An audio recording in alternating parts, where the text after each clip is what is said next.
Vamos ver agora algumas consequências bem surpreendentes das fórmulas de Cauchy. Começando pela estimativa de Cauchy. No caso aqui eu tenho uma função holomorfa, ou seja, analítica, num certo disco de centro Z0 e raio R. Okay? No caso aqui é uma bola aberta, então não inclui a fronteira. E digamos que nesse disco a função, o módulo dela seja limitado por uma constante emisão. Okay? E aí o que essa estimativa me diz é que essa limitação da função vai dar uma limitação para a derivada enésima. A derivada enésima também vai ser limitada dentro desse disco por essa constante aqui calculada a partir de n, emisão e r. Okay? Por que isso aí é verdade? Bom, a ideia é pegar um círculo aqui de centro R0, de centro Z0 e raio R, então, onde o Rzinho é qualquer raio um pouquinho menor do que o Rzão. Okay? Simplesmente porque, como ela era uma bola aberta, não inclui a fronteira, que seria o disco de raio Rzão. Okay? Então você pega um disco de raio Rzinho um pouquinho menor. E depois a gente vai tomar o limite de Rzinho indo para Rzão. Okay? Bom, de qualquer modo, a fórmula de Cauchy para derivadas diz que a derivada enésima, calculada no centro, em Z0, é dada por isso aqui, por essa integral no círculo γr. Okay? E a ideia vai ser fazer estimativa em cima dessa derivada. Então, módulo dessa derivada vai ser igual ao módulo disso aqui. Okay? E aí o módulo da integral é menor ou igual que a integral do módulo. Okay? Então você pode passar o módulo para dentro da integral, só que aí eu ganho um menor ou igual. Aqui dentro eu vou ter o módulo de f de w, que por hipótese vai ser no máximo emisão. Okay? Então isso aí vai ser menor ou igual do que esse emisão aqui, que ficou faltando, tem que acrescentar ali. Esse termo aqui de baixo, módulo de w menos E0. Como w está no círculo de raio Rzinho em torno de Z0, a distância dele para o Z0 vai ser justamente Rzinho, né? Então, como está elevado a n mais 1, então esse termo vai dar o Rzinho elevado a n mais 1. Esse n fatorial sobre 2π continua aqui. E aí, como isso aqui foi estimado por isso aqui, então sobrou na integral só a integral do módulo de dw. A integral do módulo de dw vai dar o comprimento do círculo, que é 2πrzinho. Okay? E aí simplifica isso aqui e vai sobrar justamente aquela estimativa. Okay? Exceto que aqui está Rzinho ao invés de Rzão, mas tomando Rzinho tendendo a Rzão, você chega na estimativa lá do teorema. Ok?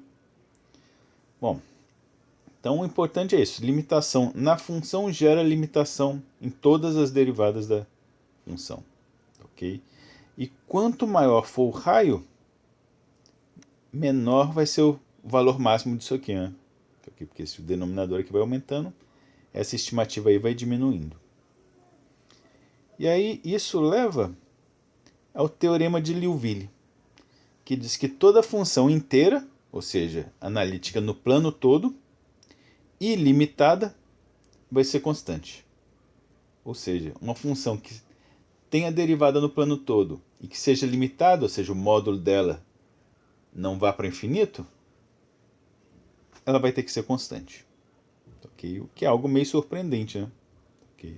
Uma outra maneira de falar isso aí, está aqui em cima, é isso aí. Eu estou dizendo então que toda função complexa vai falhar alguma dessas três condições aqui. Não tem como ter as três ao mesmo tempo. Então não dá para uma função ao mesmo tempo ser diferenciável em todos os pontos do plano, ser limitada e não ser constante. Uma das três coisas sempre falha. Okay? Se ela for diferenciável e for limitada, ela vai ter que ser constante. Se ela for limitada e não for constante, não vai poder ser diferenciável em algum ponto. Se ela for diferenciável em todos os pontos e não for constante, ela vai ter que ser ilimitada. Vai ter que ter valores tão grandes quanto se queira em algum lugar. Okay? Isso é surpreendente porque no cálculo real isso aí não acontece, né? Por exemplo, a função seno de x real, ela é diferenciável em todos os pontos da reta, ela é limitada, então o módulo dela nunca ultrapassa 1, e não é constante, né? Ela fica variando. ok? Então, essa coisinha que acontecia naturalmente no cálculo real, para funções complexas é impossível ter essas três condições ao mesmo tempo. Bom, por que isso vai acontecer? Bem, justamente daquela estimativa lá de cima, ok? Que, digamos que eu tenho então uma função inteira ilimitada. Tá joia? Então, em qualquer ponto do plano, ela tem derivada, então ela é analítica no plano todo.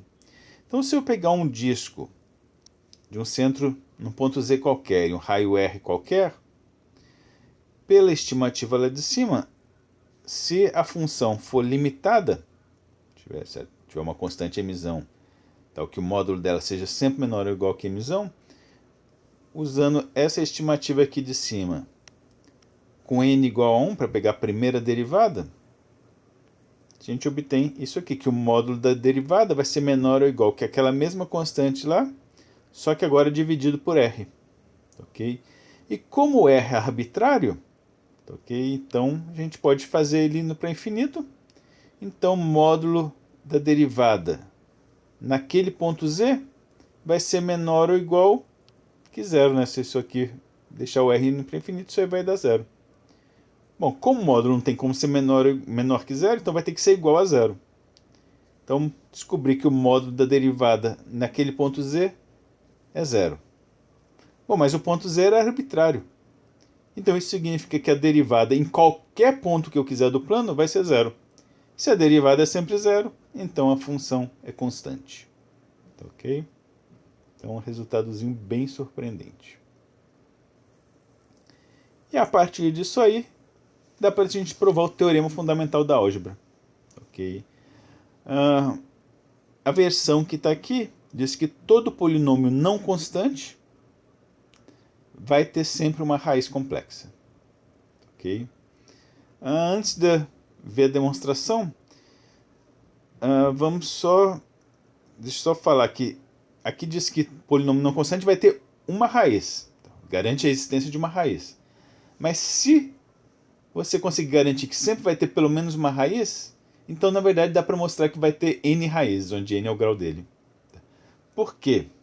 Explicação, escrever aqui embaixo, é que se eu souber que eu tenho um polinômio aqui de grau n, e eu usar o teorema e concluir que ele tem alguma raiz, chamar essa raiz de z1, uma propriedade algébrica de polinômios é que se ele tem essa raiz z1, dá para fatorar ele como z menos essa raiz, vezes algum outro polinômio, quer dizer, com um grau a menos. Ok? Então, aplica o teorema uma vez, você acha essa raiz z1, fatora, acha esse outro polinômio, quer dizer. Bom, só que aí você pode aplicar o teorema de novo por que dizer. E você acha uma raiz para o que dizer. Ok? Digamos que chama essa raiz de z2. Só que o z2 é uma raiz de quer dizer que se eu jogar aqui no quer dizer, vai dar zero. Ok? Mas como zero vezes isso aqui vai dar zero, então é uma raiz do p dizer também. Então achei uma segunda raiz por p dizer.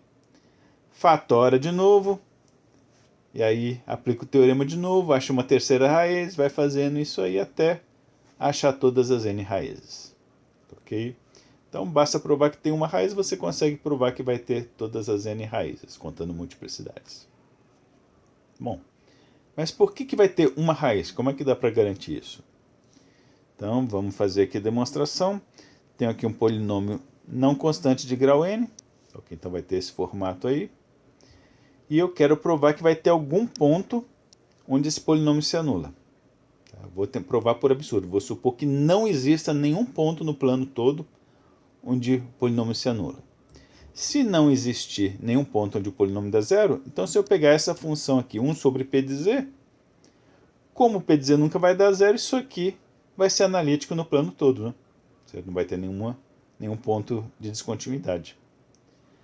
Bom, então essa função f aí, que é 1 sobre p, é uma função inteira.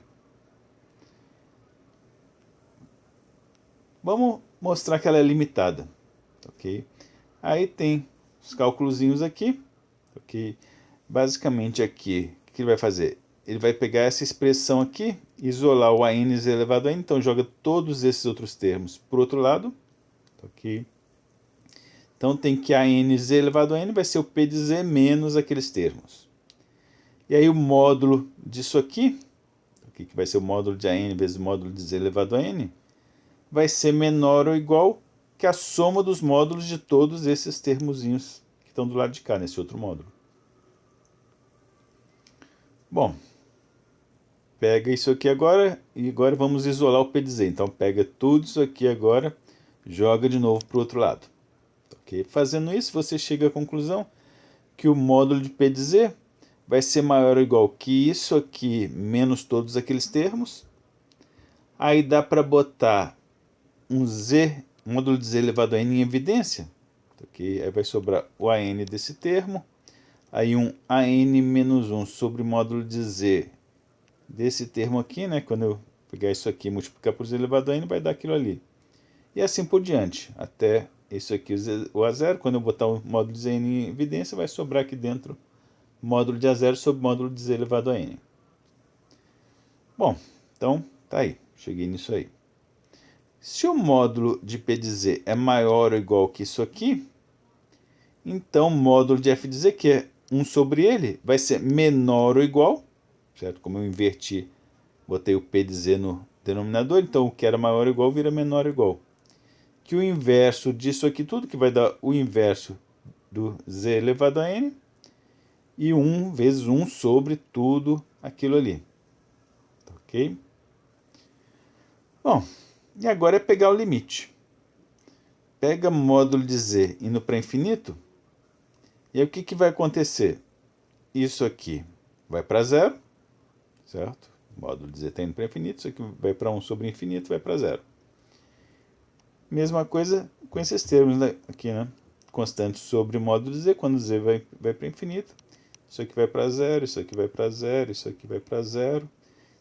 Isso aqui ia para zero. Aqui ainda sobra o AN, né? Então vai ficar 1 sobre o módulo de AN, mas quando eu multiplicar por esse termo aqui de fora que está indo para zero, a coisa toda vai para zero. Okay? Então módulo de F de Z vai para zero. Bom, só que se eu tenho uma função que à medida que eu me afasto cada vez mais para o infinito, o módulo dele está indo para zero, porque ele está ficando cada vez menor no infinito, e a função é contínua, então ela vai ter que ser limitada. Okay? Não tem como a função ir para infinito, porque ela é contínua, então em qualquer região limitada, ela vai ser limitada. Não tem como ela ir para infinito num ponto, senão ela não seria contínua. A única maneira da função poder ir para infinito é à medida que o z for para infinito. Mas eu estou vendo que quando o z vai para infinito, o módulo dela vai para zero. Então, essa função é limitada. Ok?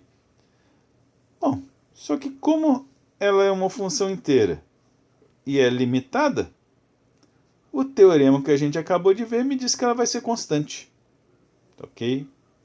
O que contradiz o fato de que, para isso aqui ser constante, esse denominador tem que ser constante. Só que eu assumi que meu polinômio não era constante. Então, cheguei numa contradição. Ok? Então, qual foi a fonte da minha contradição? Eu assumi que o polinômio nunca se anulava. Okay? Então, essa era a minha hipótese que está errada. Se isso aí está errado, então quer dizer que o polinômio se anula em algum lugar, portanto, ele tem uma raiz. Okay? Então, está demonstrado o teorema fundamental da álgebra. Outra consequência, o teorema de Moreira, que é basicamente uma recíproca do teorema de Cauchy. O teorema de Cauchy dizia que se eu tivesse uma função analítica, numa região simplesmente conexa, a integral dela em qualquer caminho fechado daria zero. Aqui é o contrário.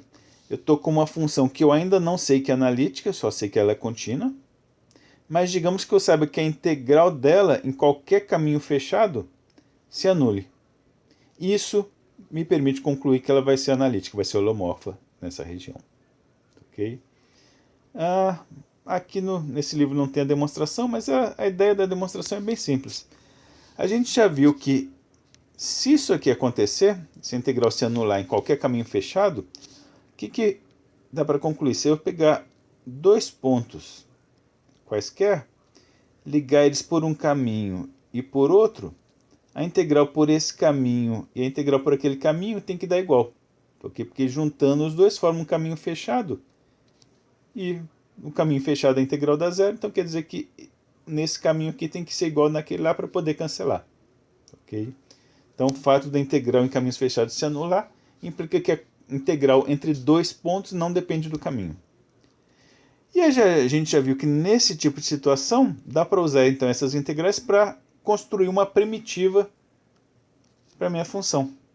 Okay? Então dá para achar uma primitiva para o meu fzinho. Bom, mas ter uma primitiva significa o quê? Que a derivada do fzão é o fzinho. Okay? Então o fzão tem derivada, que é o fzinho. Se tem derivada e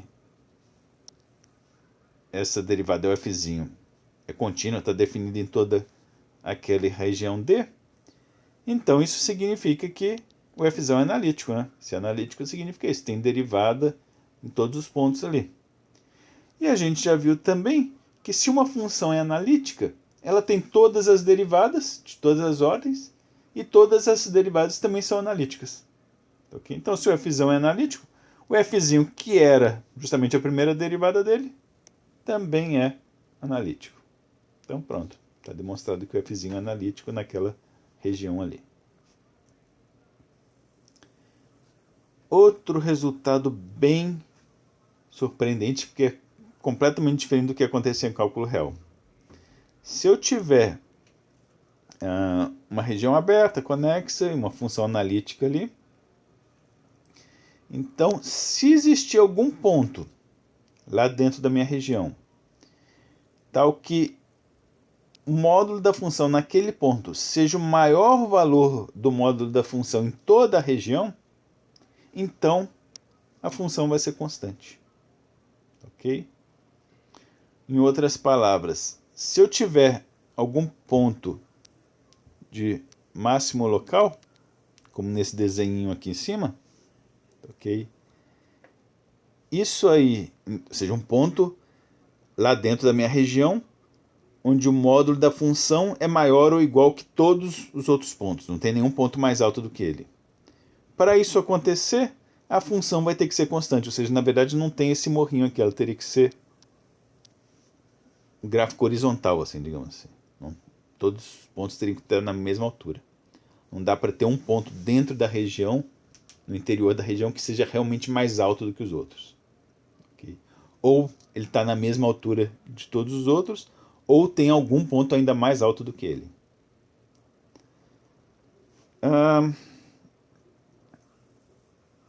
Bom, vamos ver a demonstração. Peraí. Que agora que eu vi que ele não botou a demonstração. Tá, mas vamos ver aqui algumas consequências disso aqui. Uma outra maneira de falar a mesma coisa, ok, é que se eu não posso ter o máximo lá no interior, então se tiver um máximo numa certa região, o máximo vai ter que estar na fronteira.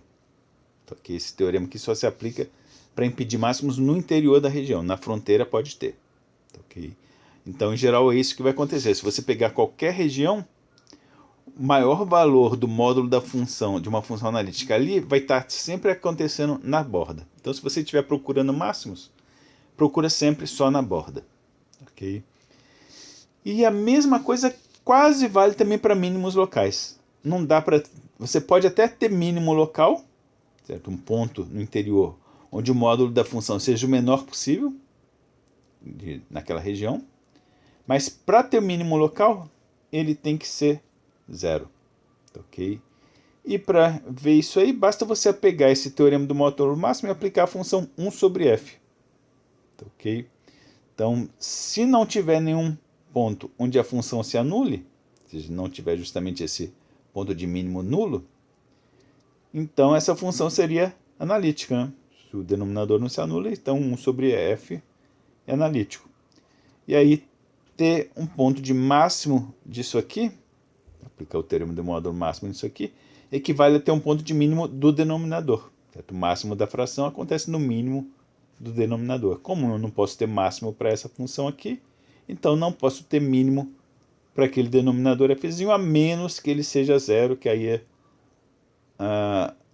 violaria a condição de ser analítico. Ok? E é isso aqui. Aqui tem um exemplozinho. Tá?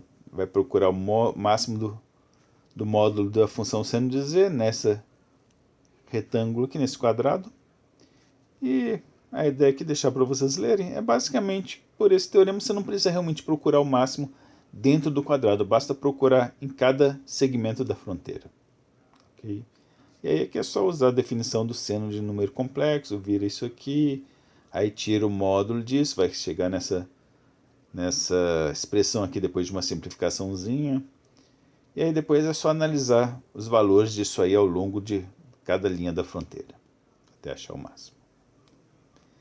E é isso.